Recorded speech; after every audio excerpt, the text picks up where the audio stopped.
Rajiv, I'm going to take the liberty of citing something that the former semi-chief M. Damodran had once said. He said he met you at a conference and you had just taken over as MD, and he told you that you're taking over from your father, the great Rahul Bajaj. You've got big shoes to fill. And ladies and gentlemen, Rajiv Bajaj said, my shoe size is bigger than my father's. Is that true, Rajiv? See, my father was well known for being very outspoken, And sometimes this used to boomerang on me because he used to annoy people who used to then vent on me. So I think God felt bad about this, and he made my foot size bigger than my father's so that I cannot put my foot in my mouth and talk like he used to talk. So that is why my foot size is bigger than my father's. Okay. What advice, Rajiv, would you give a leader of tomorrow, possibly your son?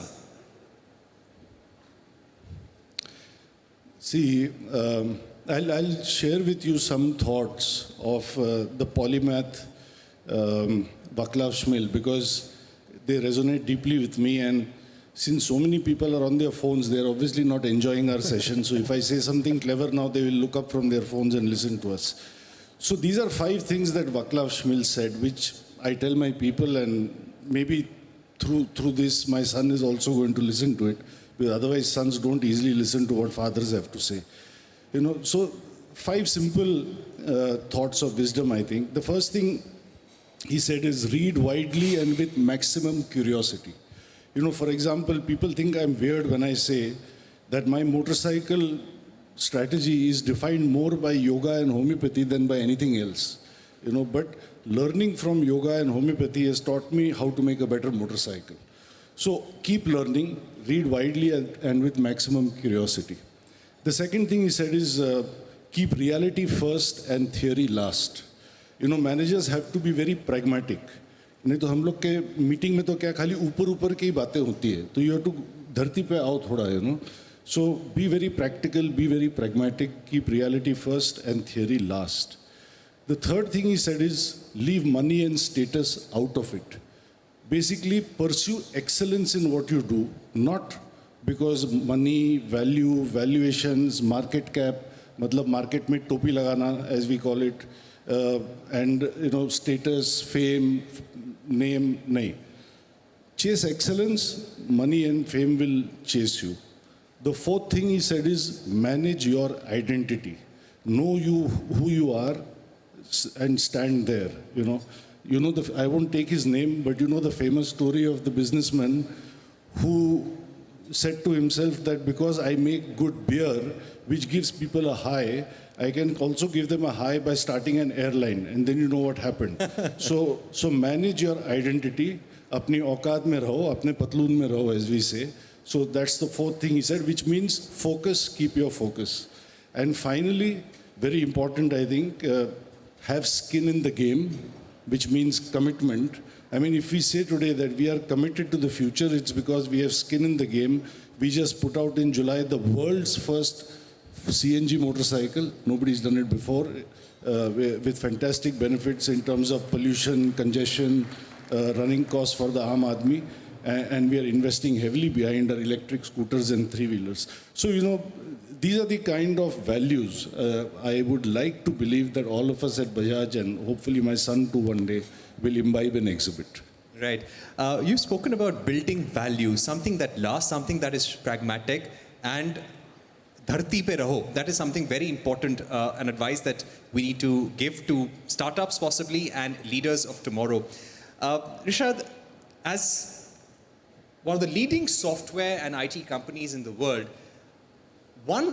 you must be meeting a lot of startups every day. So when somebody gives you a pitch saying that we'll achieve unicorn status in 5 months, or we have a valuation of, say, $5 billion, $6 billion, how do you see those statements? Look, that's the first red sign in my view, Parikshit. I mean, you've got to focus, as I love what Rajiv said, and you've got to focus ultimately on building businesses that sustain, and then ultimately value will come. You cannot start your journey saying, I want to build a value of X, Y, and Z. That's very turning off. And so that's a first red sign that pops up, and people talk about valuation as opposed to building valuable businesses. And I think, frankly, I know there's some venture people in the room. I just find that we've overhyped in our country this whole focus on unicornism. Right? We celebrate that too much, and there are thousands and thousands of other companies that don't make it but serve a need and are successful, but they don't make unicorn valuation, and it doesn't make them non-successful companies. Rajiv, today, the automobile industry, and same for Wipro, the IT industry is going through a lot of disruptions. AI is the biggest disruption, and in EVs, the technology is a major issue. Nobody knows where we will finally go. You've often said that this is a moment of reckoning for the automobile industry. The battle is between the established mainstream auto players and how they embrace the new technology, and the startups, or upstarts, as you call them. So who's winning, and what's going to define who wins this battle? And who lasts for the next 75 years? So there are three terminologies here. There is startup, then there is a word which I like to call most of them, which is upstart, and then us, the winners or the champions, right? So I must explain what is the difference in my mind between a startup and an upstart. In my mind, startups are those who have a build strategy. They build technology, they build brands, they build products, they build consumer experiences, they build employee satisfaction, they build a strong top line, but they also build a strong bottom line. Upstarts are those who don't have a build strategy. They have a burn strategy. They burn technology, i.e. their batteries. They burn brands by reducing price every month. They burn products in their factory, in the truck, at the dealership, on the road. They burn employee relationships with 50% attrition. They burn consumer relationship with poor service. This is burn strategy. So this is upstart versus startup. Now, as far as startups and champions are concerned, they are the same actually. The only difference between a company like Wipro and Bajaj or a so-called startup is that we are startups with a story, because we've been around for long enough to have built a story. I just told you a little bit about my story. Rishad just told you a little bit about Wipro's story. So a legacy company, I mean, they try to imply that legacy means old, you know. And the point is... Sounds very good, does it, Rishad? No, but there are some startups which are also not born yesterday. They are 5, 10, 15, 20 years old themselves. तो ठीक है यार, हम लोग बुजुर्ग हो गए, लेकिन तुम्हारा बचपन कब तक चलेगा, you know? So you can't keep calling yourself a startup forever. So a legacy company is nothing but a startup with a story. And frankly, the best of both worlds happens when companies like ours dedicate 10 to 20% of their resources, in my opinion, to have a startup within itself. The Freedom CNG motorcycle, the Chetak electric scooter, the e-three-wheeler, electric three-wheeler we are making, this is nothing but a startup within a legacy company, and this is how you carry your company from your present activities into the future.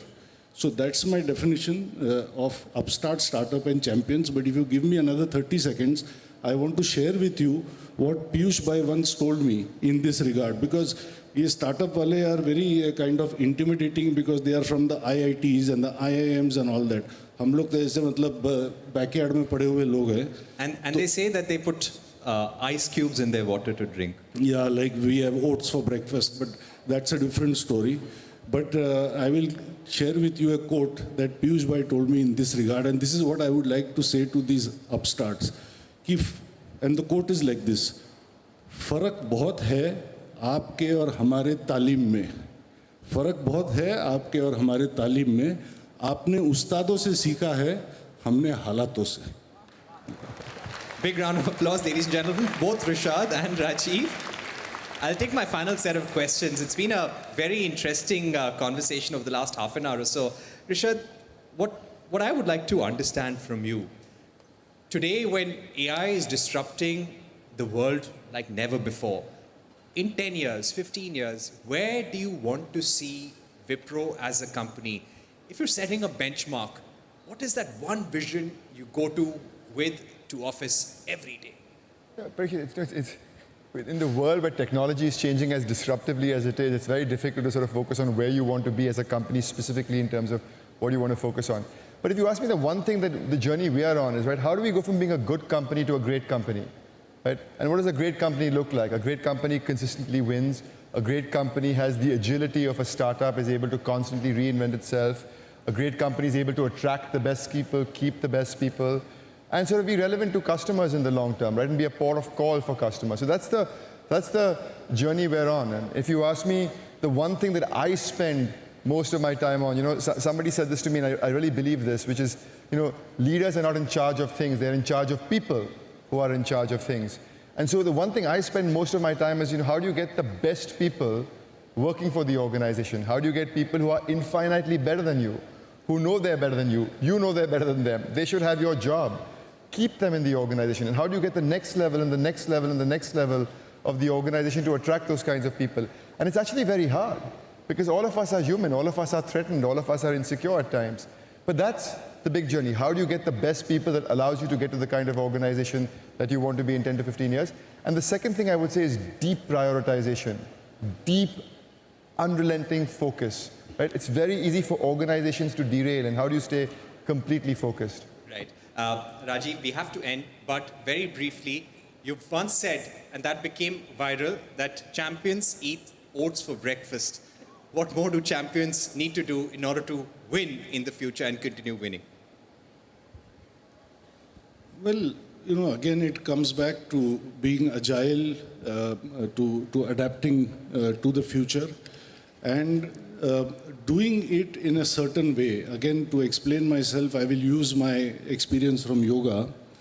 Guruji Iyengar once told me, the purpose of yoga is not the asana. The purpose of yoga is to use the asana to know yourself. So once you're on the mat, and when you start bending and twisting and stretching, you discover yourself.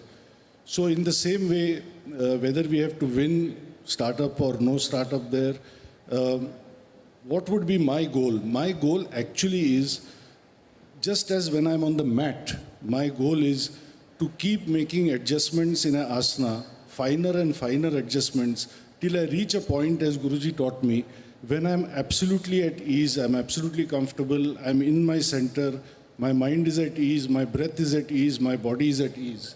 There is nothing left to be done. I can share this with you.